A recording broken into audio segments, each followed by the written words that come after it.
back, everybody, to Northern X Sports Talk live, right here in TappIn, Virginia, on Hot Mix VA radio station. Me and my homeboy Sammy Smith, you know, Coach Thomas on here. Smith. Dang, I don't know why I keep saying crazy man. I don't know. Sammy Mills. We back. Super geek today, We've been off for 2 weeks, man. I gotta get back in the motion of things.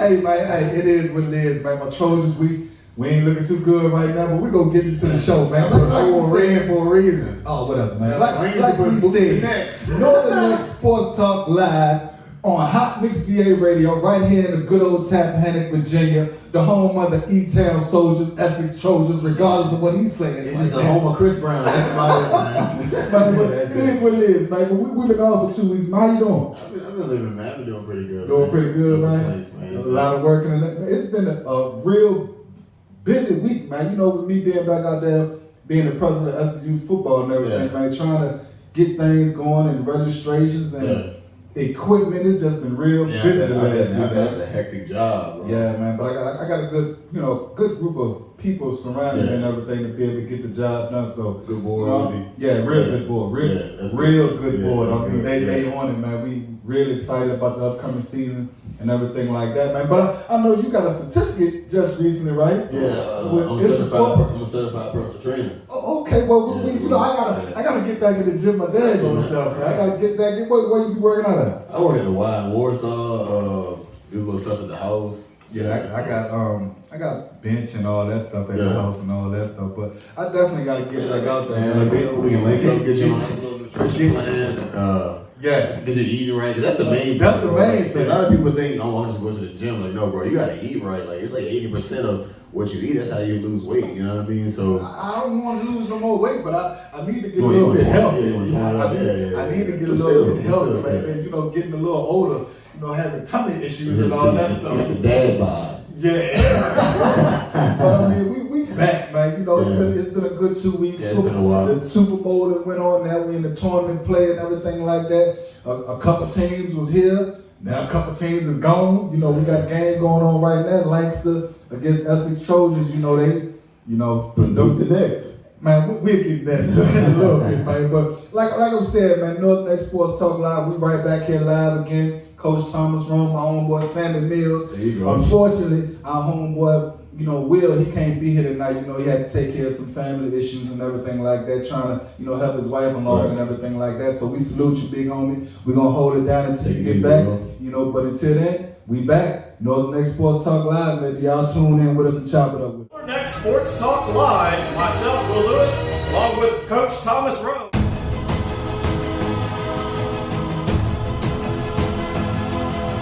You are now listening to Hot Mix VA Radio, brought to you in part by Seeger's Legacy Event Center, the event establishment that will exceed your expectations. Book them now for your wedding receptions, birthday party, family affair, or church function. Let them bring happiness to you and each and every one of your guests. Dinner options are only available on the weekends. Now back to your regular scheduled programming on Hot Mix VA Radio.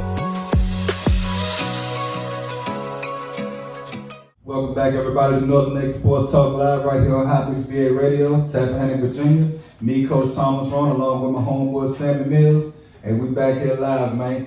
First off is first, we in the tournaments, basketball season for the girls and the boys. Some big games that was played this weekend, and the biggest one I believe was that Essex and Westmoreland game. Your boys dogged us 3 times during the season, man, but we got that get back this weekend. So what you thought about that game?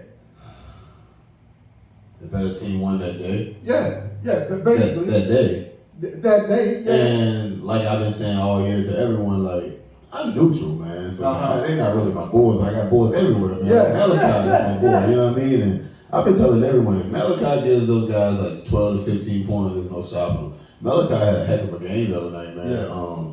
He stepped up when Cam went out. Cam had 3 fouls in maybe the second quarter. And at some point in the second quarter, he maybe could have used Cam, you know what I mean? But it wasn't no point if the other guys are stepping up and doing what they had to do, you know what I mean? Late in the third quarter, Cam's still out. And the other guys are doing what they had to do. Yeah. A lot of guys, Ashlock, Street Son, I think he hit like 3 threes.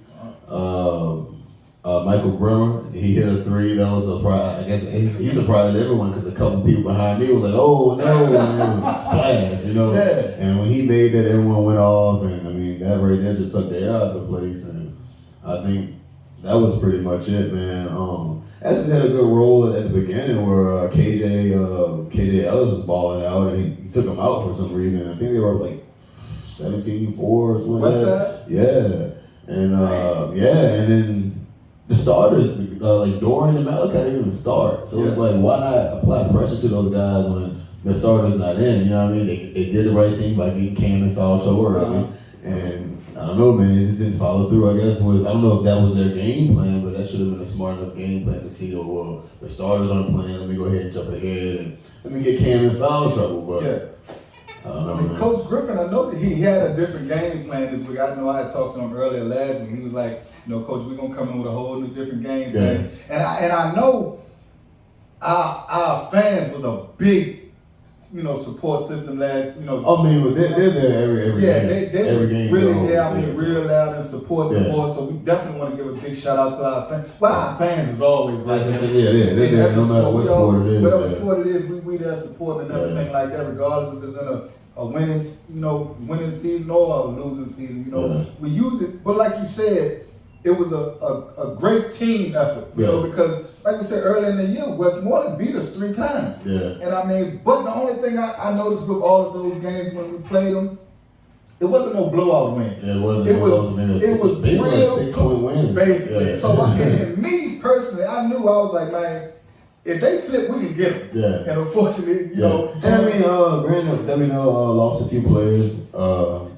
And so their bench depth wasn't really there, but I mean, you kind of compare their bench depth now to Essex is kind of compared similar. So I mean, it was a pretty good game on both ends. I mean, equal on both ends for team wise, but like I said, I just think the better team won that day. Well, that's usually how it goes. Like you said, Will, there's a lot of seniors that was on that Essex team. You got a couple boys that's going to be there next year, but like the seniors, Will Monroe, he had a great night, like you said, 13 points. 4 steals. He went 5 for 5 from the free throw line. Then, like you said, with Malachi get going. He's like another Cam. It's very hard, to stop him because he's not no small kid. He's tall, big, he's his body too. And he's very aggressive. He came in with 9 points, 3 steals, and 2 blocks. And Dorian, he came in 6 points, 9 rebounds. Which the rebounds, in my opinion, is the most is the best thing.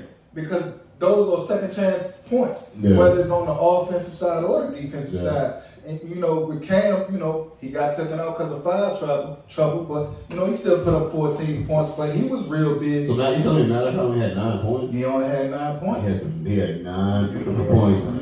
Well, they're points that matter. Right. You know what I'm saying? Then with Cam, he had 14 points, which because of foul trouble. If he didn't have the foul trouble.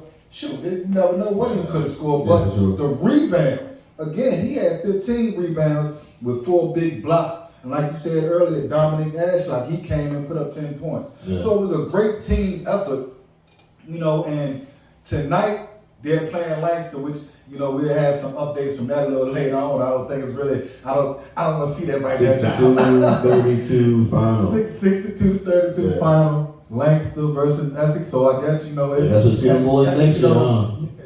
We're gonna see them next year. We're gonna get ready for baseball. We gotta get ready for baseball, man. Usually the other way around, but at the end of the day, Lancaster, they took it away, and they gonna be representing our area. So at the end of the day, it's go Lancaster. It's go. I'm purple and gold, but it's go Lancaster right now, Red Devils, and I'm hoping and praying that they can go ahead and bring it back to the northern neck. But I mean, with that game, at least Essex did get back through the season.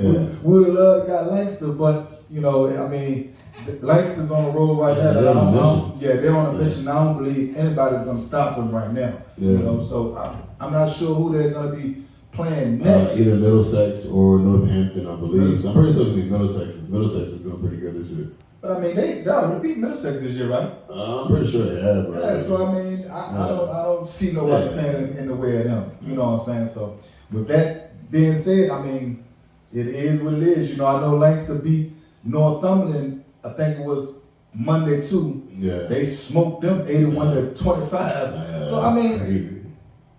you can't expect nobody to take them out right now because the star players and the Henderson brothers and all the other supporting cast that they got, all of them are playing as one. No, they do their job, man. Yeah. Like, they really do their job. Like I was talking to one of my boys. It was like, man, they play like a bunch of old men. And, like, But that's good football. I mean, that's good basketball. Like, good That's good basketball, man. You know what I mean? Like that's good coaching. That's good like drilling in their heads 24/7. Like, hey, no, you didn't do it right. Blow the whistle. Hey, we'll do it all over again. You know what I mean? Right, man. You definitely right. And that's where that comes from. Let's go on around to the to the girls or whatever like that.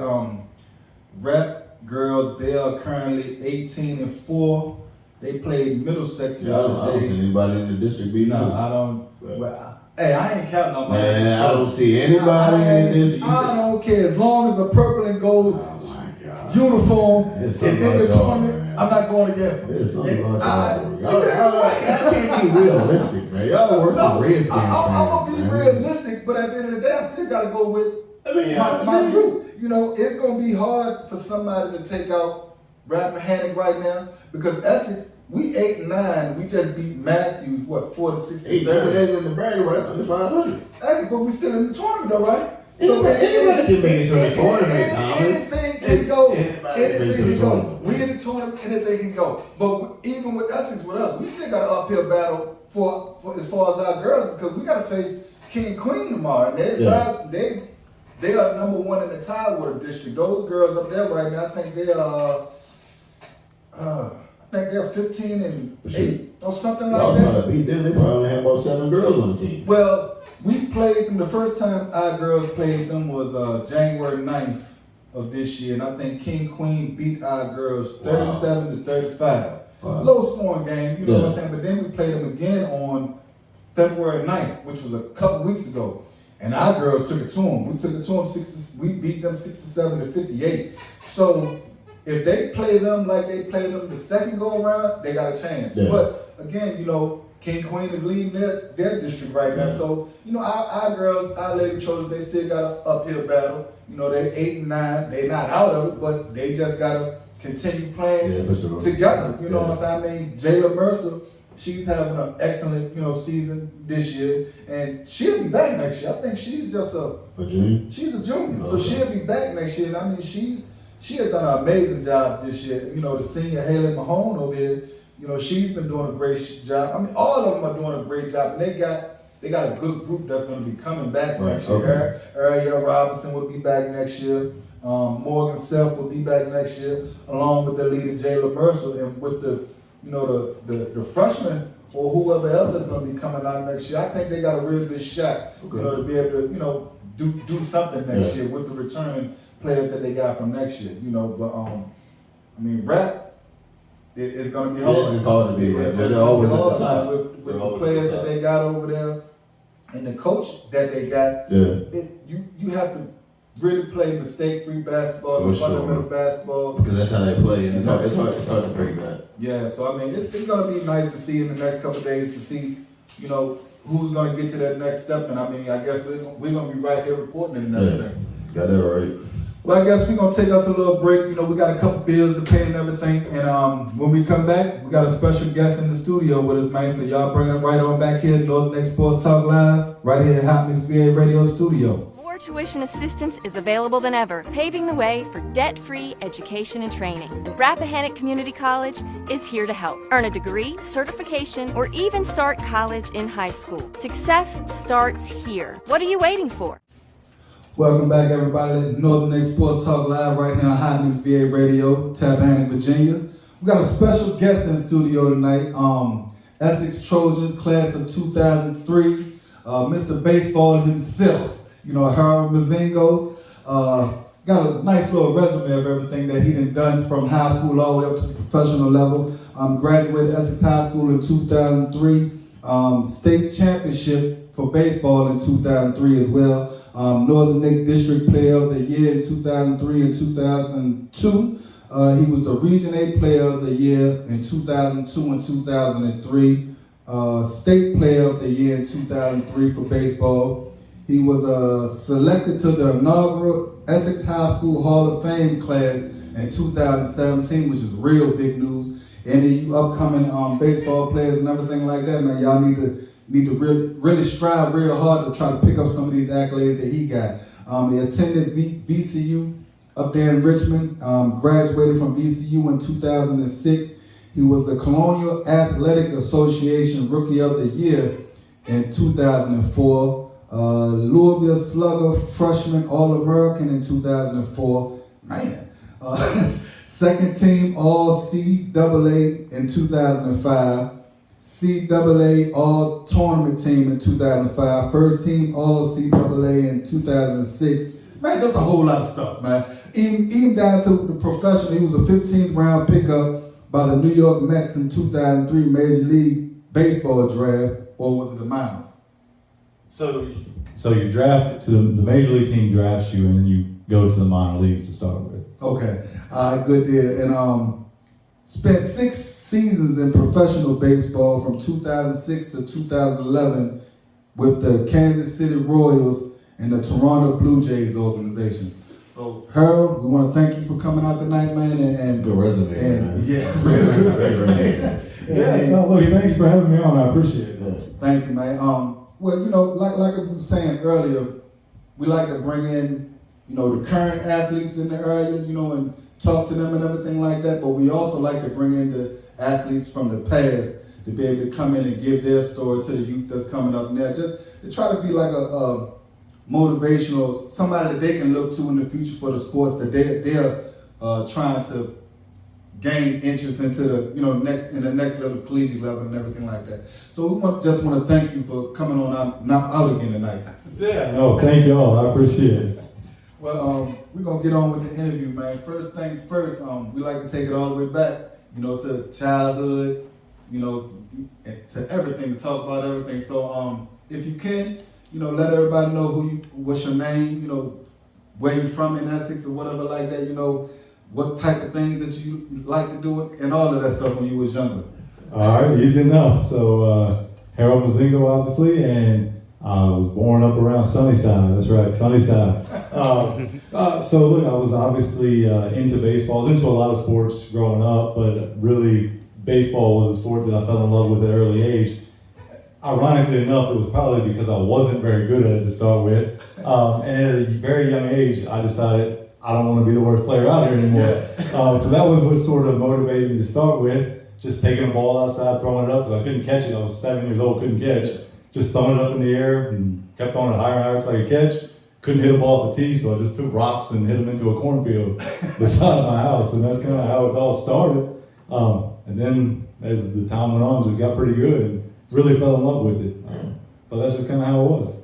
Okay. So how was the young Harold, you know, like in school and stuff like that, you know, going, because I'm pretty sure you went to the elementary school and all that stuff. So what was that Harold like?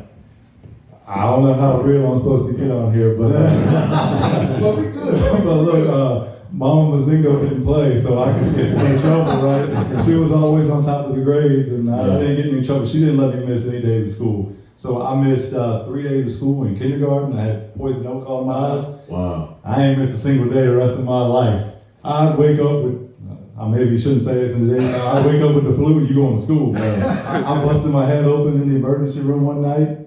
I was there till like 2 o'clock in the morning. Next morning, she got me up, you going to school. Wow. So that's just kind of, and then as I got older and my parents both knew like this was getting serious, they were really on me with the grades. Like, Sure. ain't nothing gonna slip. Like, you gotta be on top of things. Good. So when did exactly, you know, did you start playing baseball? So my first year out here, that's kind of Little League, was when I was 6, and like I said, I was literally one of the worst players out here.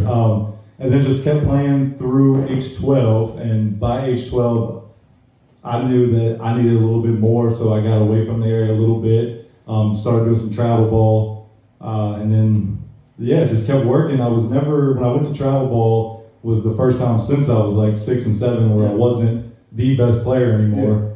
And I actually set the bench on the first travel team I played on. And that just, again, that motivated me to another level. And then the next season I got on a team where I wanted to be the shortstop, but I wasn't good enough. And then the shortstop there, his dad, I found out what he did on a daily basis, and I was like, all right, I'm coming back. I'm doing what he did. So he was doing 500 jump rope every day to work on his footwork. I said, all right, cool. I'm gonna do 1,000. So that's what I did. And the next year came back as a shortstop. And that's just kind of how it all progressed. There was always someone there to motivate me. And I was very self-motivated too, so that obviously helps. So who helped you from the age of 6 to 12 before you got able to put in a travel team to become from not the best player to the best player?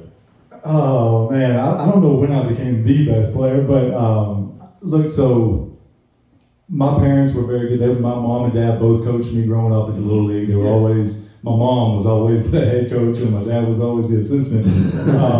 But they were just always like, take me wherever I need to go, do whatever I need to do, support me in any way they could. But honestly, a lot of it with me was self-motivated. I didn't need, obviously times were much different, right? So we were outside all the time back then. Definitely outside, For sure. So like my mom just go outside, I don't want to see you till it's dark, right?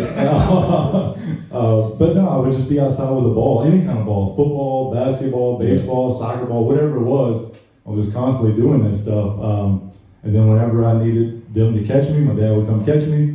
Now he didn't let me throw any bad pitches, he'd go in a hurry. So that was motivation for me. He'd come out there, nope, I'll come back out here when you learn to throw a strike. So he'd go in, and then I had to sit out there and throw by myself. So that's just kind of how it all went down. And then as I got into high school, that's when, so back then it wasn't like a big thing for high school athletes, especially in baseball, to like do strength training and stuff like that, but I sort of did it all, and we didn't have internet like we do now, right? We had to dial-up nonsense, right? So I was, exactly. So I'm sitting there researching, taking 3 hours to look at 2 pages, right? And just finding workouts and all to do, and I'd go to the fitness center over here after school and do them all myself. So who are some of the,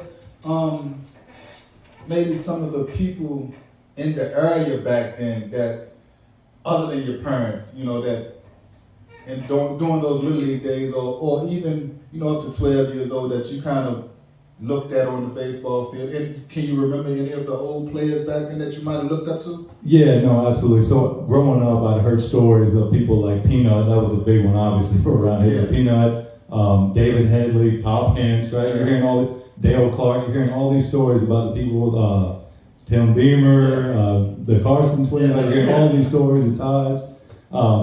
And then one big thing that happened for me was that their age group, just a little bit in front of me at the Little League, was so good. And that was, I don't want to leave anybody out, I hate to do that, but Larry Tigner was one of the big coaches out there at the time. And just watching those guys, like I was always out there watching them, and I looked up to those guys. And then I got to high school and I got to play with those guys for the first time. I was a freshman. Oh, wow. Yeah, they had just won a state championship in '99, the first one ever in Essex. And I got put on that team. They had 8 starters back, and then there's this little scrub freshman, right? But what I learned about that group, we had a meeting before the season, and we went over goals for the year. And one of the goals was just, we're going undefeated. Like, it wasn't even like, oh, we're going to win this. No, we're going to dominate every single person we play. And that mindset and just their closeness really, really helped me understand what winning was about. Obviously, I was getting to be a good player, but I really didn't fully understand that winning mindset till I got around those guys. And I guess that carried over from freshman to senior year to when you won your next championship, right? Yeah, that senior year was a little interesting. That was a very different dynamic. We had a legendary coach come over in Ken Blackley for my senior year, and that team, honestly... Blackley from Rappahannock? Yeah, he was the coach out here, right? Wow. Yeah. So, a lot of black coaches... I would have never thought Blackley would come over to Essex, man. That's wild. Coach Sicer, ain't he over at Rappahannock now? Yeah, he's over there. So, and Coach Sicer was over here coaching football and everything over here. So a lot of the coaches either go over there, they come back, or vice versa, or anything like that. Wow. Yep. So he came over, and I really didn't think we were gonna have a good team my senior year. Obviously, not to sound a certain way, but I knew I was on a different level than most high school players at the time. But I can't win a game by myself, right? That's not how team sports work. So just really relying on those other players, like we just didn't have a lot of experience coming back. But man, it gelled together big time, and Coach Blackley was a big driver in that. I didn't always understand what he was doing early in the season with putting the team together, but he obviously knew what he was doing, and Yeah, so it definitely helped. Like being around those guys, seeing the leadership. When you're talking about like a Matthew Tigner, a Gary Nelson, Ryan Wynn, right? You got all those people leading you from the front. Like it really carried over through the years with those guys. Yeah. Well, we right here, Northern X Sports Talk Live, right here at Hot Mix VA Radio Studio in TappIn, Virginia. Essex legend Harold Mozingo. We're gonna be taking us a little break real quick, and we will be right back. Entertainment presents the second annual Kings of Southern Soul, Sunday, April 30th. Coming to the Prince William County Fairgrounds, Manassas, Virginia. Performing live, King George. One monkey don't stop no show. Very special guest, Chaka. P2K. Sir Charles Jones. Pokey Bear. Calvin Richardson. J1. Big G. King South. J Morris Group. Lamar Bryce. Fat Daddy. Cadillac Man. And Westlove. With special added attraction, DJ Cleve. Hosted by Andy B. Plus a big car show and a lot more. Days open 1 p.m. to 9 p.m. Showtime 3 p.m. Tickets on sale now. Kings of Southern Soul. 2va.eventbrite.com. For more info, call 252-578-3504. Second annual Kings of Southern Soul at the Prince William County Fairground. 10624 Dumfries Road, Manassas, Virginia. Rain or shine, Sunday, April 30th. Welcome back, everybody, to Northern X Sports Talk Live right here at Hot Mix VA Radio Studio in Tappahannock, Virginia, along with our guest, Harold Mozingo. I want to take it back again. You was talking earlier about travel, baseball, and everything like that. So what was the difference in the travel baseball and the regular youth Little League baseball that it helped you out? But what was the difference with that, you know? You trying to get me in trouble now? No. Well, let me rephrase the question. How did it help you, I guess? No, I got you. No, so look, like I alluded to it earlier, it was the first time in a while that I was not the best player on my team anymore. And that's obviously a big deal. Like, so a big problem we have in this area is we get a lot of that like big fish in a small pond type deal, right? Yes, we do. And when I got out there and just saw the talent, like, you start realizing very quickly, I'm very good back home, but I ain't much of nothing to these boys. So, you know, you have to pick it up, or you're just gonna get left behind when you're playing that type of talent. Where were you playing? Where were you playing at? Like what, so my first travel team was in Chesterfield when I was 12 years old, and like I said, they had like 13 players. I was the 13th player. I never got in the game, like that sort of thing. And then I left there to go to a team that was more suited to my talent level. That team was pretty good. And I got to play a little bit, and that was the team where I said I wanted to be the shortstop, but I just couldn't be. Hey, one funny story I'm going to share real quick. I'm just thinking about it now. So when I was just talking about my parents, like how much they helped me, one of the things that they did, probably without knowing it, when we were 9 or 10, I can't remember, but we went to an all-star game. So that'd be 10. We didn't have all-stars at 9. So 10 years old, we went to the state tournament, and they had a long toss competition. And every team got to put one player in it. So my mom is the head coach of the All-Star team, so I'm thinking, surely I'm in it, right? Yeah. So we get one participant, and it's not me. And I'm like, Mom, like, what's going on here, right? Like, your son. Yeah, let me go. And she was just very clear. You don't have the best arm. Nope. But that's good though, man, because us as parents sometimes, man, we kind of, you know, we kind of give our kids too much. I mean, your mother was setting up a precedent right there. Like, look, if you want something, you got to work hard for it. So I mean, I'm pretty sure that helped you along the way as you got older and everything like that. It wasn't any daddy ball or mom ball. Yeah, I mean, no doubt about it. They helped motivate me for sure. So the next day we're playing our first game there, and I'm not pitching, which is fine. The kid with the best arm is pitching, and he did have a better arm than me. But I'm thinking to myself, okay, well, he's pitching. I'm playing shortstop. Nope, I'm playing first base. I'm like, Mom. She was like, well, he's a better shortstop than you. So Mama was wrong with it. Look, if I really get into some high school stuff, then you can really see how wrong she was. But we will hold off on that. During that time, what was your daddy thinking? Like, what was your daddy doing? So his big thing was just like, he wanted me to be self-motivated and stuff. He didn't want to have to push me, which is obviously another big topic we could get into for a while. But too many, I'll speak to it, too many of the parents like are driving the car, right? You got to let the players figure this thing out, right? It's easy to tell when the athletes aren't the driving force. And once it becomes like you're being forced to do everything, You're out of it gets rough. You Yeah. can tell. Yeah. You can actually tell. And I know I used to tell my youngest son, well, both of my sons, because they both played football for Essex. And I used to tell them all the time, look, if I wanted more than you, then it ain't gonna happen. You know, you gotta be the one that's really willing to go out there and do the extra running, do the extra, weightlifting or whatever you gotta do to make yourself better at whatever sports you wanna participate in. So I totally agree with everything that your mother was doing and all of that, Yeah, so, and on to with my dad, like one of the big things that he talked to me about was just like how important it was to stay focused, not get sidetracked, be careful with who you're hanging around, those sorts of things, which is also a huge deal. Yes, but they were always very like upfront with it. Like, we'll take you to do whatever you want to do, as long as you want it. If we see that you don't want it, we're not spending all our money on this stuff, right? It's money. Right, and so that's what they did. They were driving me to lessons and these teams, wherever I needed to go, as long as I wanted to do it. And they made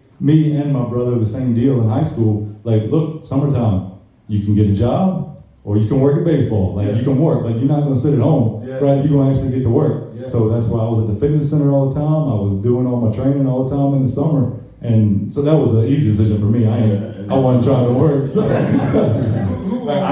baseball is good. I got it. So take us to, like you said, we kind of jumped ahead a little earlier, but take us to what was your thoughts when you first stepped on the high school field and knowing all of the people that came before you. Like, did you have any goals stepping right onto that, coming in as a freshman? Did you have any type of goals, or was you just like, hey, I'm here? Yeah, so no, I definitely had goals. I was very goal-oriented. So obviously the big thing for me was making that team as a freshman, but I knew there was really not many spots available. Yeah. But I always thought of myself as a shortstop. I ended up being a pitcher just because of my arm. Yeah. And we can talk about that too. Yeah. But no, not my goal was to be the starting shortstop and be a very impactful player from day one. Right. Didn't fully work out that way, but I was on the team and was a pretty good player as a freshman.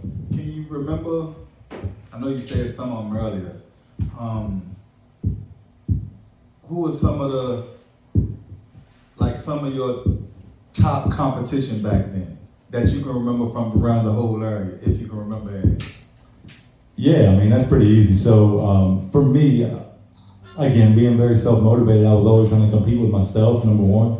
But those teammates drove me. So I'll go through the whole start. Like, we had Marquis Hunley was catching, Jonathan Brooks at first, Matthew Tigner at second. I played short. Matthew would pitch some, and Blake Williams would play second. We had Renardo Whitaker that would pitch some. We had Gary Nelson play third, Ryan Winden left, Stacy in center field, Stacy Tutt, and then and right field was Patrick Ambrose. Those are the guys they pushed me to start with, just every day in practice. And then we had some players. I hate forgetting people, but some of the guys that were really motivating me was a guy by the name of Michael Clark, who was a big-time shortstop at the time at Westmoreland. I know Michael. Yeah, Michael's running Pro Atlantic over here now, and we have a little softball and baseball organization together. And he's on the Little League board over here with me. But he was a big one.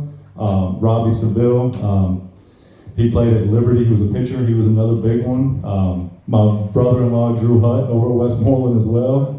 And then just the Rappahannock rivalry in general always pushed me. That was a big rivalry. Yeah, so funny thing, as I got a little bit older, my junior year, the schedule came out, and Coach Jones was the baseball coach at the time, and I just went to him and circled 2 games. I said, these 2 are mine, you do what you want with the rest. Coach Jones and Coach Aaron that goes sport over here, say like that. Coach Jones been around here for a long time now, Who was some of the teachers back then? Because like you were saying earlier, grades is a very important thing when it comes down to student athletes. A lot of kids around here, they just think they're athletes and forget all about the student part and thinking you're just going to be able to jump into college and everything like that. But grades is everything. So who were some of those teachers, back then that outside of your moms and pops, because I know your moms and pops pushed you, but who were some of those teachers back then that pushed you because they maybe had seen something in you and stuff like that? Yeah, so look, there was a lot of teachers that had a big influence. You start with all the way back in kindergarten, really. I had a teacher by the name of Miss Oaks. She was a big deal for me. As I get into high school, I'll jump ahead. I don't want to mention every teacher, right? But as we get into high school, you had Coach Jones, you had Miss Amos. They were big. Yeah. Sterling Harris, Mr. Harris, Mr. Harris. But a big deal for me was my sophomore year. I just mentioned a guy by the name of Robbie Seville. And he was going to Liberty. Northumberland won the district that year, and me and him faced off against each other on the mound in the district championship, and we won that game. That was the first time we beat Northumberland that year. And the next day in English class, Miss Garrett sort of stopped the class and told everyone to get my autograph right then. But so that maybe not seem like a big deal, but that was a huge deal for me because that was the day I realized that, hey, I can probably do something on the mound here too. Yeah. That's real though. Yes, being a part of that state championship team and being a freshman, like was there any pressure on you? So that state championship team that I was on was like so good, and absolutely the pressure. But there was more pressure in my senior year, the year we won it, just because I didn't think we had a whole lot, and my goal was adamant. Like I wanted to win a state championship in high school. And we fell short every year I was there. We were undefeated and we lost in the quarterfinals my freshman year. The next year we lost in the state semifinals. My junior year we lost in the state quarterfinals. And ironically enough, I was the last out in every game. So my freshman year, I came up with the tying run on second base and I struck out to end the season, right? No, but it's all good. My sophomore year, we went to extra innings against John Battle and I gave up the walk-off sacrifice fly to lose the game. My junior year, I was on the mound, but I also struck out to end the game. And then my senior year, the last play of the game was a ground ball hit to me. Throw it to Dexter Hickman in second base for the last out. Every year, the last out came down to me. But I wouldn't want it any other way. That's a good deal, man. That's a good deal. Let me see. Well, we might as well hold this question until we get back after this break. Northern Next Sports Talk Live right here with our homeboy Harold Mozingo, my homeboy Sammy Mills. We're going to pay some bills, but we're going to bring it right back with Harold and, Hot Mix VA Radio right here in TappIn, Virginia, y'all. This is it. I finally found the GED program that fits all of our needs. Really? I hope so. I just got laid off and every job I've applied for requires a GED. Can we afford this program? It's free and it's local. MP Race offers a choice of online or in-person classes with flexible scheduling and convenient locations throughout the Middle Peninsula. This sounds perfect. How do we enroll in class? We call MP Race at 804-769-1151. That's 804-769-1151. Or we can go to mprace.org to register. Let's call them today. Welcome back, everybody, to Northern Next Sports Talk Live right here on Hot Mix VA Radio. We're going to continue this interview with Harold Mozingo. You said you played shortstop first, right? Or that was my first love with shortstop. I didn't really like pitching, but I just threw hard. But you turned into a pitcher. So when did you take over the pitching position? Was it in high school or? Yeah, so I always pitched a little bit. So the one thing, obviously, all ties back into the stuff my mom and dad at a young age.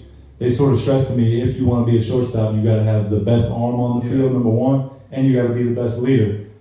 So it was my drive to be a shortstop that made me develop my arm so much. And then eventually, once your arm gets to a certain point, they're just going to put you on the mound because you just got to be able to throw too hard, right? And then, like I was telling you, that sophomore season, I started pitching a little bit. I didn't pitch at all as a freshman, like 5 innings in mop-up duty. Yeah. And then that year is when I realized, like, hey, I could do something with pitching. My junior year, I pitched a lot more. But my high school class ring said shortstop on it. And the same picture on it. Yeah. So what would take us to that senior year that y'all won state? What because you said the team wasn't like the years past or something like that. So what was y'all's goals or anything like that going into the season? Because it got to be some types of goals going into the season to lead up to being a state champion. Yeah, so the goals were simple: state championship or bust. Even though I didn't think it was a real possibility, I knew that my role as a leader was to make them believe it at least, right? And then having Coach Blackley there too, like he always believed it. I didn't, he did. And we had just I'll say this: that is by far, anybody listen, best Virginia High School League single A baseball team ever. 2003 Essex High School. I know that's right. No, so it just turned into like this perfect blend of teammates. Yeah. We were the epitome of the word team. So we just grew really close together. Coach Blackley would schedule late practices, and we would all get together, go to Pizza Hut. We'd go fishing. Now, when we went to Pizza Hut, we didn't always have enough money for a tip. Sorry for anybody working at Pizza Hut at that time. But no, we just grew a close bond. We would go fish. He lived on a creek over there in Warsaw or Richmond County, and we'd go over there and fish. And that's just not even all of us like fishing. We just like being around each other. Yeah. So it's just a fun group. And this is something that'll never probably ever be repeated. But we actually had, of the 9 starting players on the field, 5 players were eventual Northern Net District Players of the Year. And that's really not even possible. But so I was there in 2003. In 2004, they actually had co-District Players of the Year in Antoine Gaines and Delonte McGaney. And then the next year, Josh Beamer. And then the next year after that was my brother, Chris Mozingo. So we were all on the same team. Wait, Chris I used to work with Chris. Oh. That's crazy. That's great. I used to work with Chris, but maybe like 2-3 years ago. Yeah. Nice. Coca-Cola. Yeah. I just saw him a couple weeks ago in Kilmarnock. You didn't see what I walked in here with, right? I saw. Support. Yeah, that's all in Recruiting back then, because recruiting now is totally different from back then. I mean, Yep. You got social media. If a child really wants to play baseball or any sport now, they can get it done. Because I mean, back then it was really different. So, what was your recruiting process like back then? How far back are we going here? It's gonna sound really old, but so obviously no social media. We didn't have the smartphones like we did. Like there was barely even radar guns. Now you can go to any game anywhere in the country and you're gonna find radar guns at high school games, middle school games, whatever. We had like showcase events that you had to be invited to. Now you can go to a showcase event any weekend you want, right? So you had to be invited to these showcase events, and then they'd write little reports. We didn't hardly ever know what they said or didn't say, right? And then back then the recruiting process couldn't start. I don't know the exact dates, but it was sometime in the summer of your junior year. Now they have all this early recruiting stuff that gets crazy, but they couldn't talk to you until then. So it was like, you really didn't know for sure until that first day when the phone starts ringing. You know, like they're calling the house phone. Like, what is the house phone? So I'm just sitting there waiting all day by the phone, right? You couldn't leave. I wasn't gonna leave the house. Like I knew it was the first day they could call, so I gotta stay by the phone. And then so from there, so I was on showcase teams, and that's really the only way colleges were seeing you back then. And then I played on a really, really elite showcase team going into my senior year. Where I guess we had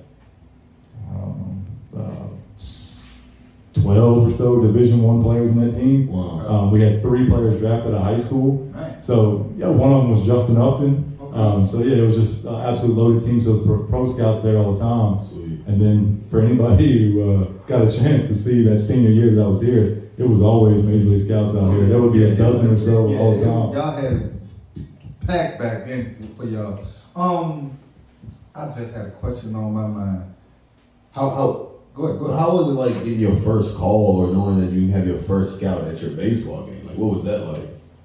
Yeah, so this is gonna probably sound weird, but it mattered to me. But as far as them showing to my games, that never really affected me at all because I was never one that cared about that. I just wanted to win. Like that's really all I cared about. Getting those calls was different. I knew from a pretty early age I wanted to go to VCU. UVA wasn't like a fully funded baseball program at the time. Now they're a powerhouse.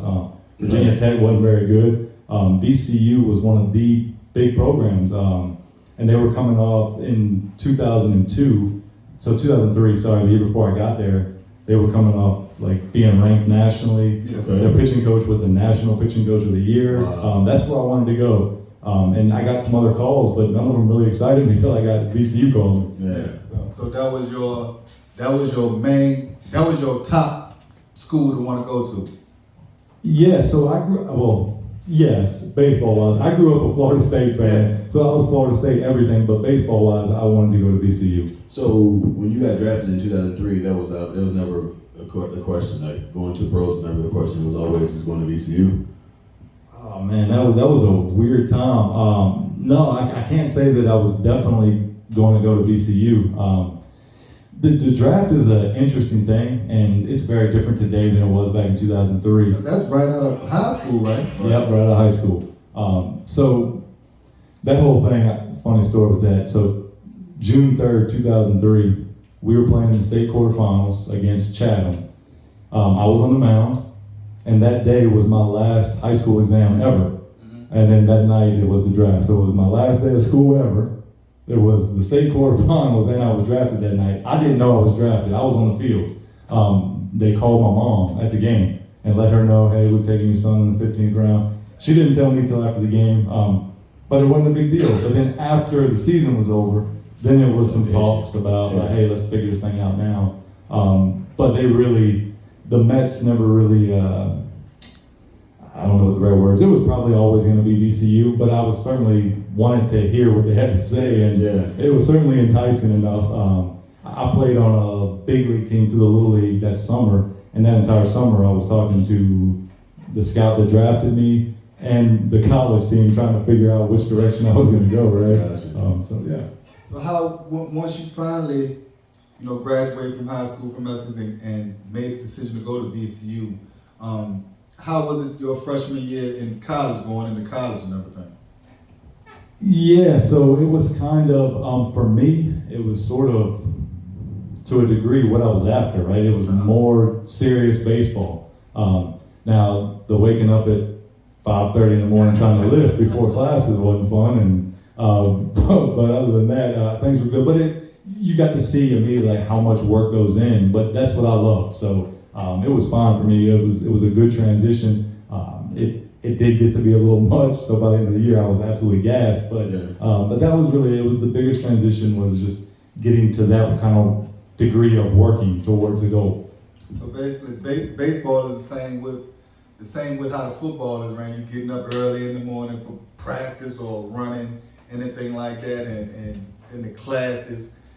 How was it to be able to balance going to classes and training and all of that other stuff like that all at one time?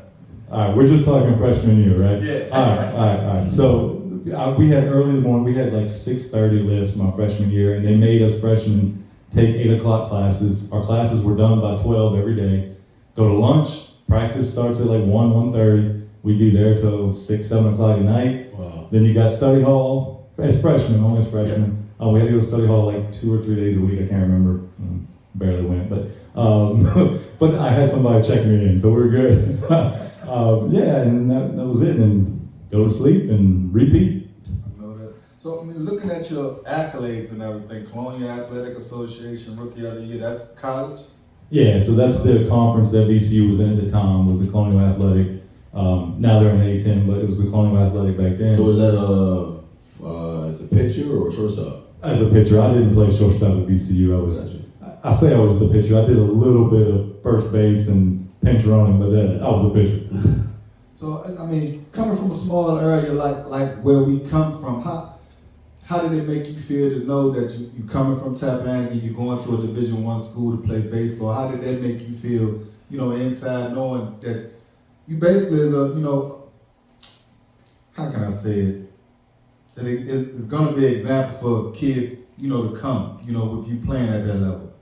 Yeah, so I'll honestly say that was something that I never really thought about much as far as like what the future would, like what it would mean for future generations. But the one thing that I definitely did was I did feel like every time I went out there and I was anywhere, there was a couple things I was always representing, right? I was always representing my last name, and I was always representing where I came from. Yeah. And that included being an Essex Trojan. So that's just kind of how I always did it. They have a saying in baseball, I'm sure it's in every sport, but like talk about the name on the front of the jersey being so much. And I've always disagreed with that. I've always told them the name on the back means way more to me because if I represent that well, this takes care of itself. Basically, I tell my boys all the time, hey, regardless, your last name is everything. When it's on the back of that jersey, that's what you represent. So if you represent that right, that name on the front, you're gonna be able to represent it right. But again, we're here with Harold Mozingo. We're gonna take another break, pay some bills and everything like that. But we're gonna bring it right back. So we want y'all to come right back and tap in with us and everything like that with Mr. Mozingo. Northern X Sports Talk Live right here on Hot Mix VA Radio in TappIn, Virginia. DJ Turtle, providing DJ services for all occasions. Nothing too big or too small. DJ Turtle is the one to call. To book, email jamesturtlehumphrey43@gmail.com or call 540-207-6434.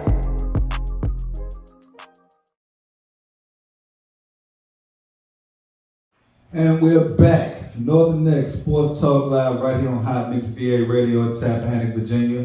Me, Coach Thomas Roan, along with my homeboy Sammy Mills and our special guest Harold Mozingo with Mozingo Baseball right here in Tappahannock, Virginia. You graduated 2006 from VCU, right? Not quite. Oh Lord, take us through that. No, so I was drafted in 2006. So the way the draft works is you got to stay 3 years at NCAA college or be 21 before the draft. So I stayed 3 years, so you drafted after the junior year. Didn't graduate till 2014 when I went back. Well, you still got a diploma. That's a good thing. Well, so take us through that draft stuff and everything like that. How does that go? How many teams actually reached out to you during that time? Most of them. So yeah, it's a crazy process. So I played in the Cape Cod League. If anybody doesn't know, that's like college baseball. You have a bunch of summer leagues that they send people to after the season, and the Cape Cod League is the most prestigious college summer league. It's filled with just professional players everywhere. So I went up there, and that's just sort of this surreal thing, right? You're just crazy amount of talent. But right around July 4th every year, scouts just start piling up to the Cape, and it's just every game is just a madhouse, really. So right before that happens, the agents start showing up. Okay. So it's just like after games are over, there's a line of agents, and all of them are handing your cards, trying to set up appointments to come eat, pitch you on what they want you to do, right? Blah, blah, blah.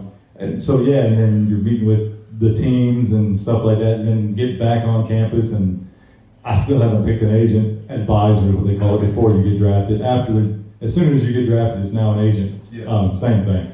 But when I get back to VCU, teams are still coming out to VCU, doing all these little meetings with me and everything else, and just trying to figure out who the best agent was for me. And then just everything else was just going out and taking care of business during the year. So who was the first team that you actually played for?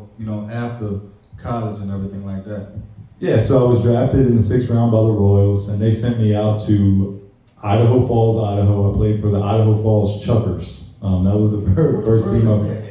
So so it's a rookie league team, so a little bit below single A. So professional baseball has like a Dominican rookie league, then you have Rookie League, Rookie Advanced, Low A, High A, Double A, Triple A. I never knew they had a Dominican League, man. Yeah, so most of the teams now have an academy in the Dominican Republic, and they have a league down there. Wow. Then that's just for the Latin kids. Right, yeah. So with baseball, would you say is a better opportunity of being able to make the minors or anything like that because of so many opportunities that they got for baseball? Because with football, once that's done, it's done. You know what I'm saying? But with baseball, it seems like it's a whole lot of other different aspects where you can be able to get into to be able to continue playing baseball. Yeah, no doubt about it. So back then they had 50 rounds of the draft. So you have obviously a lot of teams you have to support. So every team's going to have 25 to 30 players. So you got to be able to replace them every year, right? Now they've shortened the draft quite a bit. So it's not quite as high of a probability as back then. But you definitely have a better opportunity in that regard, yes. What's one of your, can you think of any of your favorite games during that time of playing in the league?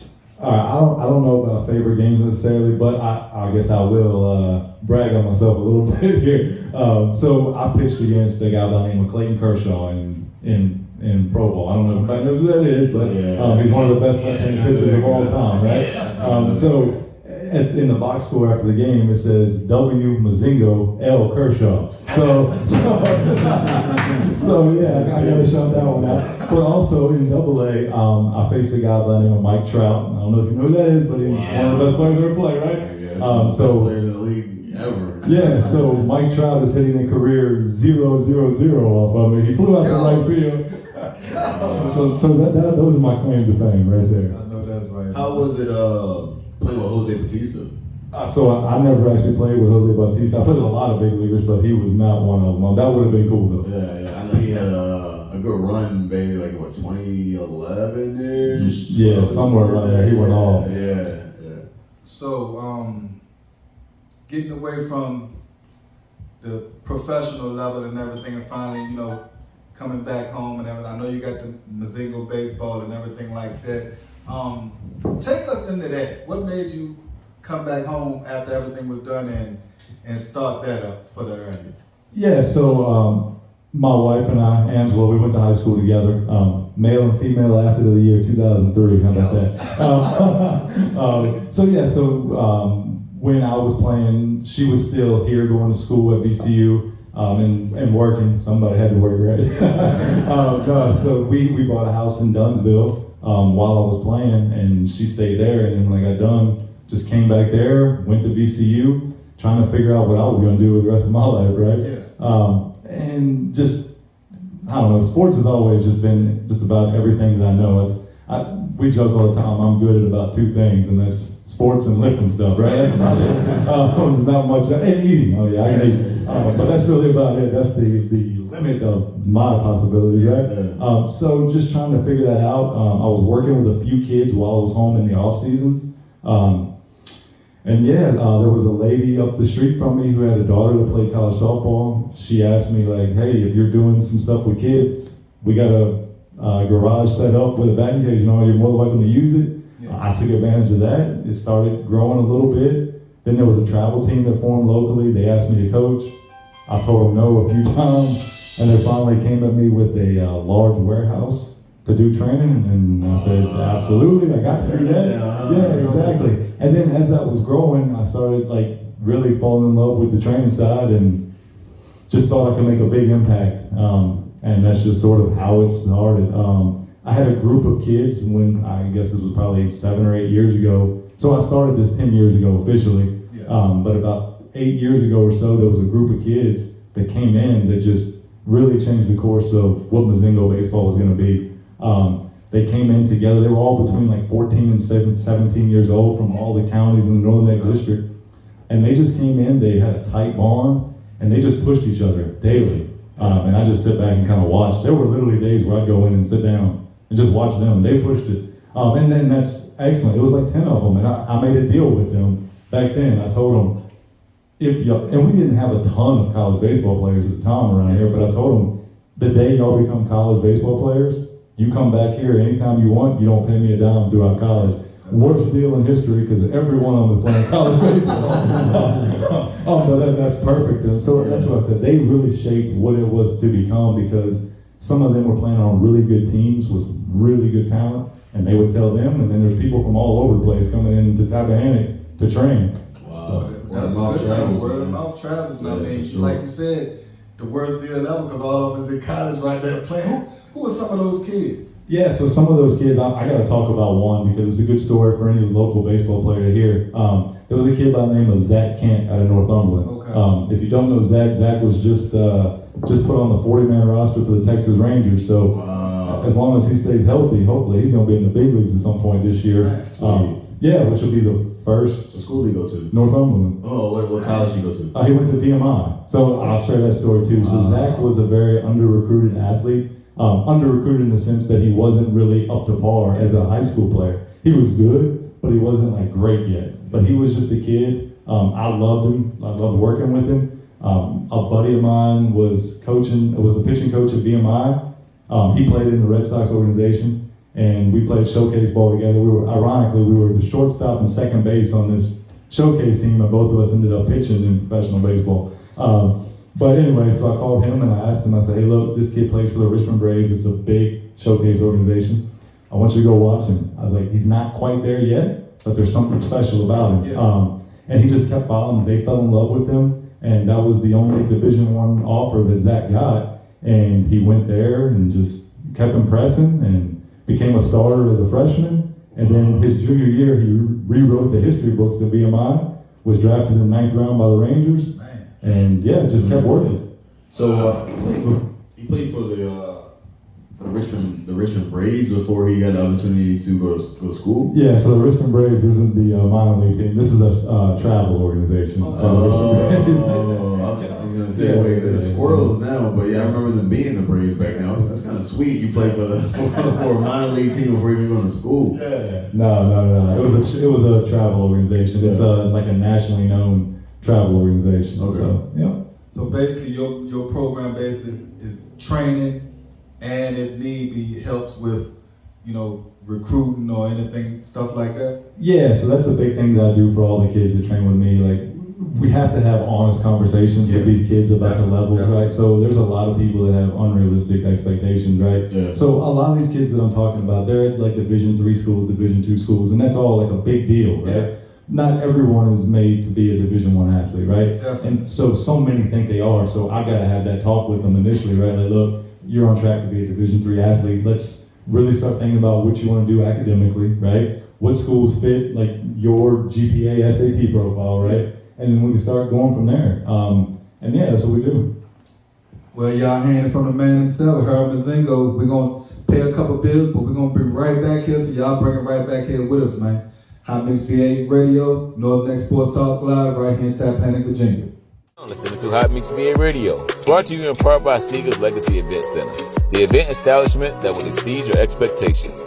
Book them now for your wedding receptions, birthday party, family affair, or church function.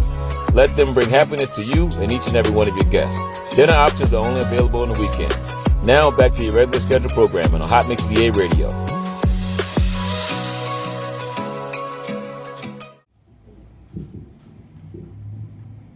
Welcome back, everybody. Northern X Sports Talk Live, right here with my co-host Sammy Mills and our guest Harold Mozingo. What other players in the area that you know of that's at the college level right now that you know of that's doing real good?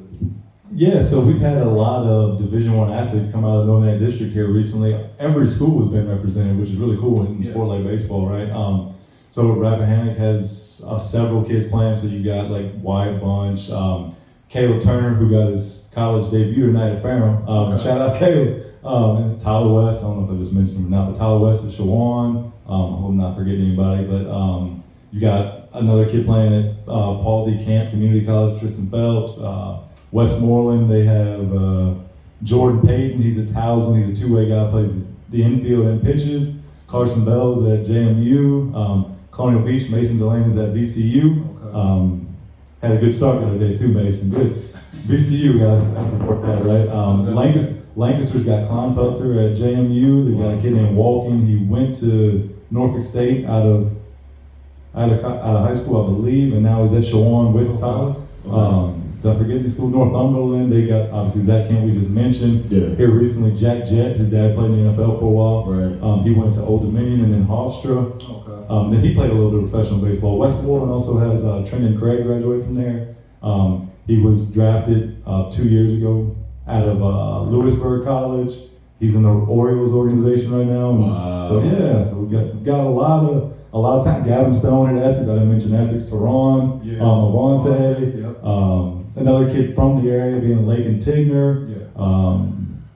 There's a lot of college baseball players and even softball. I don't know all the softball players, so I ain't gonna talk there. So. I'm pretty sure sometime, even if you didn't coach them, I'm pretty sure you had some encouraging words and stuff like that for most of these players coming around. Yeah, so I've been fortunate to train most of the guys I just mentioned in some form or fashion. Not that I do a ton for them, right? Just kind of, just guide them a little bit. And it's up to them to put in the work and decide if this is what they want to pursue or not. But yeah, I mean, I've been fortunate to see every one of those kids play. And yeah, I mean, I'm always trying to root for them, of course, and just keep up with their careers as they progress.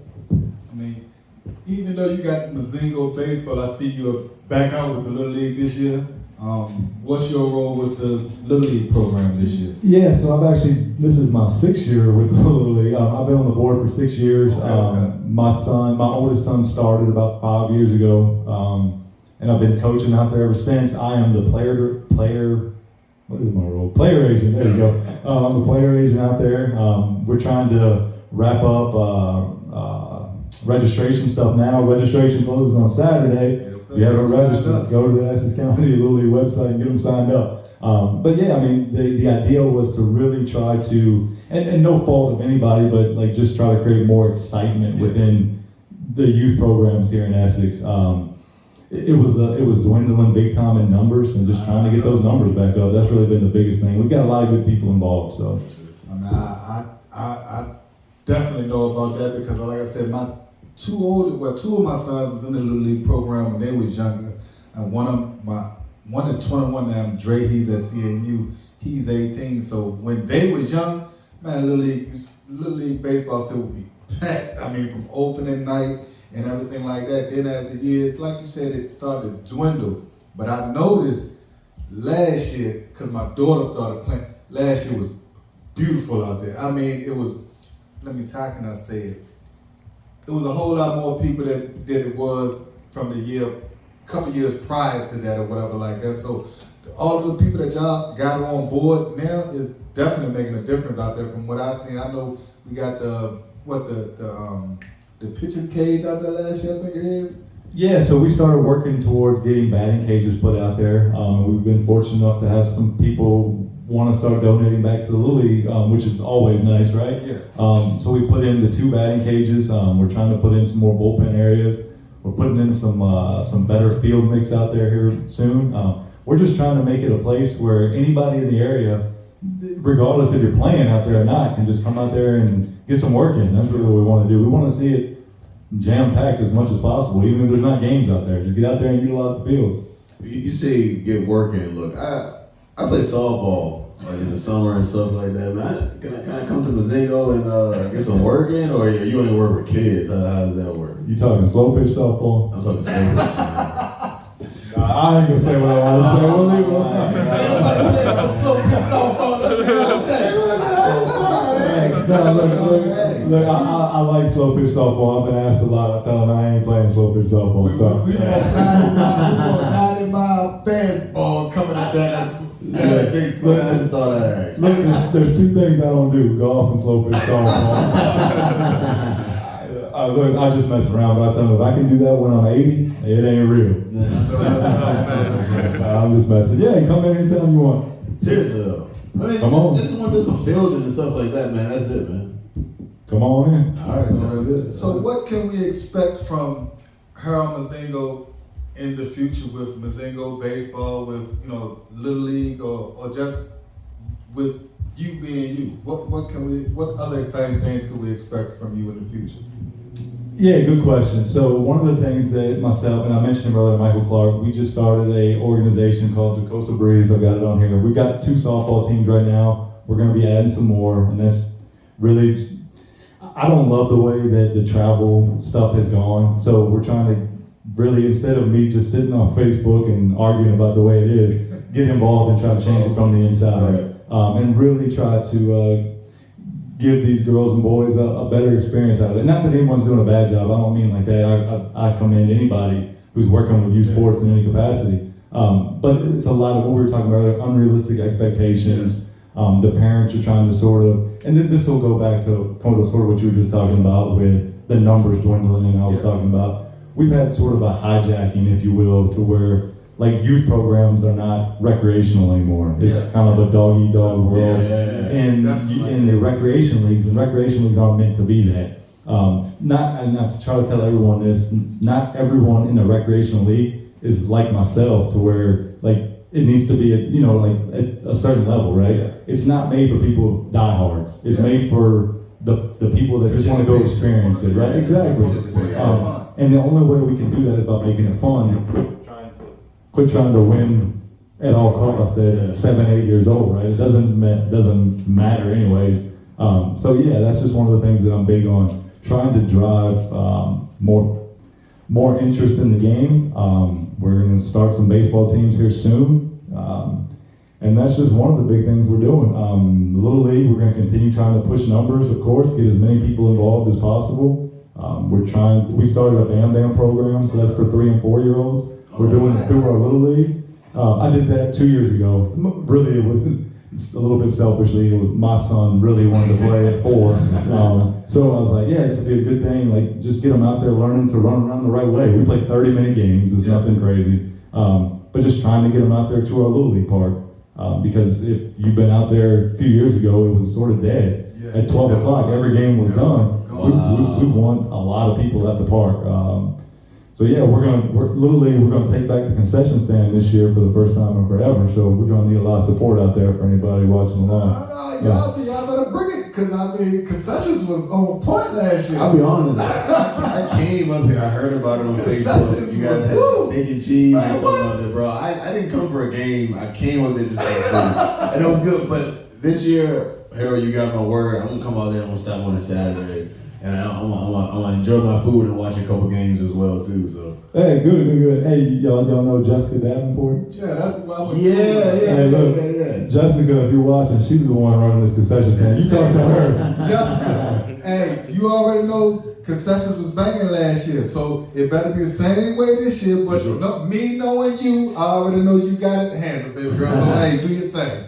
But we wanna take the time right now and just thank you for coming out and giving us some of your time today. You know, giving some, words back to the youth and everything like that. And I mean, before you leave, we want you to give your contacts out for Mozingo baseball and even for the Little League, because I know the 25th is the last day. The last day to sign up is the 25th. I had to hit him up last week for my daughter, because I was like, man, I gotta get my daughter signed up. And online with all this paperwork and the medical stuff. And like, man, do I gotta have all this stuff right now? Plus, she's a returning player. Right. Can I just bring this stuff up? And he was able to talk me through all of that stuff to make sure my daughter got signed up. So, give everybody your, all your social contacts and Little League stuff, so we can make sure we get all the rest of these kids out before the deadline. All right, first off, Tammy, Charmaine, you heard what he just said. I didn't tell him nothing. He messed anything up. It's not on. I didn't tell him nothing. I'll bring all the rest of the paperwork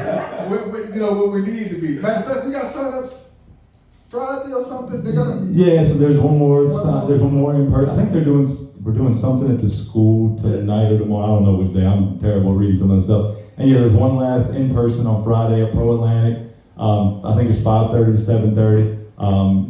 Check out the Facebook page. That's just kind of Little League. They've got all the stuff on there along with the website. The website's too long of a thing for me to remember. But as far as I'm concerned, I'm on Facebook, Instagram, Twitter is a big one. Everything is at Mozingo Baseball, and I'm always happy to answer any questions anyone has. Well, y'all heard it from the man himself, Harold Mozingo. We want to thank you again for coming out and giving some games to these kids and just giving us your roadmap to get you where you at today, man. Again, we want to thank you for coming out. Yes, sir. Thank you for having Mozingo baseball right here in town for our future upcoming baseball players, and thank you for just constantly giving back to the youth in our area, man. It takes a good man to give up his time to be able to give it to other people's children and everything like that. And, we got a lot of people around, but we need more of us like here around here to be able to give back to our youth. So we want to thank you and just hope you all the best in your future endeavors and everything like that. And stop by Northern Neck Sports Talk Live. We want to thank you again from me, my homeboy Sammy Mills, and my other homeboy Leslie Lewis. Thank you again. Thank y'all for having me on. I appreciate it. Thanks for stopping by, man. But we're gonna take another break, pay some bills, take a couple pictures with Mr. Mozingo, but we want y'all to bring it right on back with us to end the show off, man. Hot Mix VA Radio, Northern Neck Sports Talk Live. Tuition assistance is available than ever, paving the way for debt-free education and training. And Rappahannock Community College is here to help. Earn a degree, certification, or even start college in high school. Success starts here. What are you waiting for? Welcome back, everybody, to Northern Neck Sports Talk Live. Coach Thomas Ron along with my sleeping homeboy right here, Sammy Mills. Just had a great interview with Harold Mozingo. A whole lot of knowledge that I think he put out there for the kids, and real good interview. A whole lot of laughs and stuff like that, man. We want to send him big salutes and thank you again for coming through and chopping it up with us today.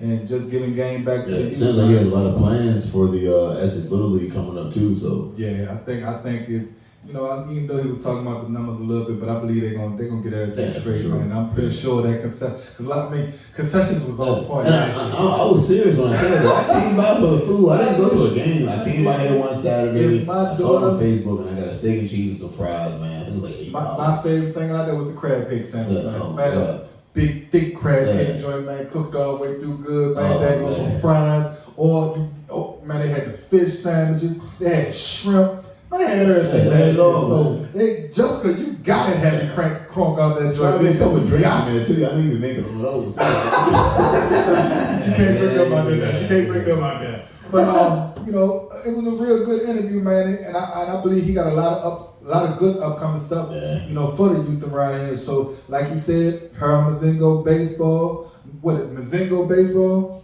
you know, hit him up online, Mozingo baseball, everything. If you want to sign your child up for Little League football, baseball. Baseball, football. It's not Essex football, man. Hey, man, bro. Obviously, Essex basketball, they doing that. They ain't stopping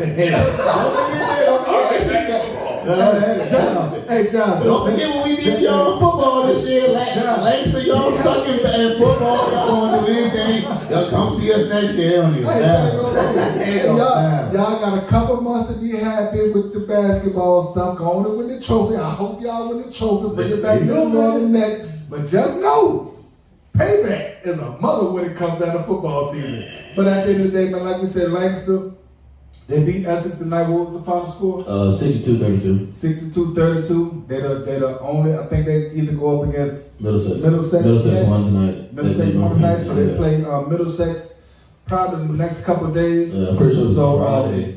Red Devils, this is what we need y'all to do, man. Regardless of what it is, man, we all know the net. You know, y'all go out there and handle business, get to this next stage, and bring that trophy, that state champion trophy, back to this area, man. I mean, at the end of the day, y'all the last man standing, and I believe y'all can do it. So y'all just need to go out there, do your thing, play good basketball like how y'all been playing all year. And for matter of fact, we got the districts and stuff came out, didn't it?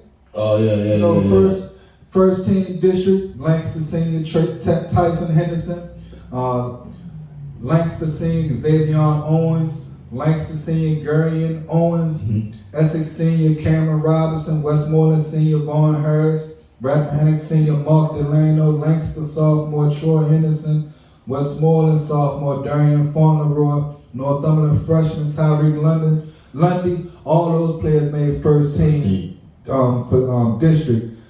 Second team, you got Langston Senior, Darius Smith, Westmoreland Senior, Jordan Saunders, Westmoreland Senior, Kevin Ellis, Rappahannock Senior, Brandon Coleman, Northumberland Senior, C.J. Williams, Cologne Beach Senior, Charles Petrus, Langston Sophomore, Davion Smith, and Rappahannock Freshman C.J. Kelly. All of them made second team. So we want to salute you fellas for having an excellent season this year. Continue to work hard, and main thing, keep your grades up so you can be able to get what you want at that next level. The player of the year, though, is Langston Senior. Is he a senior? No, matter of fact, he a sophomore. God, man. And he scored 1,000 points. And the man scored 1,000 points. I had to go back and do the math, bro. He averaging like 23 points a game already. Man, he a sophomore. 23.8 points a game. We got 2 more years to have to deal with him. Yeah. You know, so I mean, big shout outs, man. Player of the year, Langston Troy Henderson. Keep balling, young soldiers, man. Keep doing what you're doing, man, because you're going to have a bright future ahead of you. And the coach of the year is Langston's Dwayne Penn. Hey, can't say nothing else. 25 and 0 now? 25 and 0. So the man got to be the daggone coach of the year. Big salutes off over to you on getting that team. On y'all, hey, man, we ain't going to keep going. I said nickel, I mean quarter. They put a cold quarter on y'all. They put a quarter on y'all. Man. But at the end of the day, man, we want to salute all of you fellas, man, for having an excellent season and keep on doing what you're doing. Wrestling, last week was the state championship of wrestling. Over here in Essex, Warner Beasley went 2-0 on Friday to move on to the state semi-round, but came up a little short on Saturday. And but he was able to get back into the finals bracket but finished 4th overall in the 157 weight class. Warner ended his season out with a 28-7 overall record for the season with wrestling.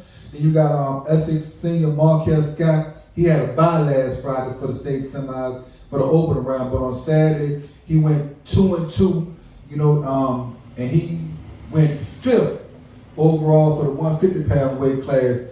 For the season, he went 26-6 for his overall record. Other players from the area was Isaiah Tarpinen in the 144-pound. Caleb Smith went 170 in the 175-pound. Zamir Nelson in the 190-pound, and Anthony Holden in the 285-pound. All of them was able to get to the state rounds and everything like that.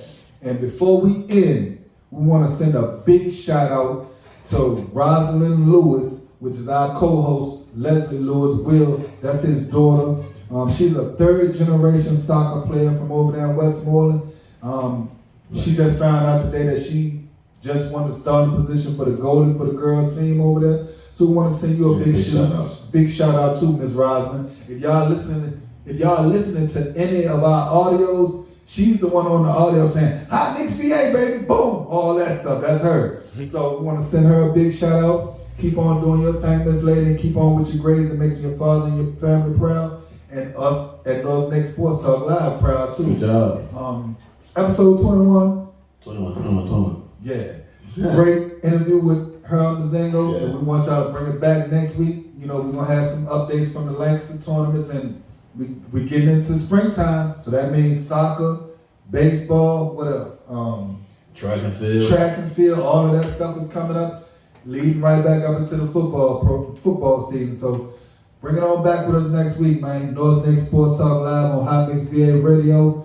Coach Thomas Rome, my homeboy Sammy Mills. We're missing our homie Leslie Lewis Will tonight, but he's gonna be right on back with us in a couple weeks when everything gets right with him. But until then, peace out. Next Sports Talk Live, myself, Will Lewis, along with Coach Thomas Rome.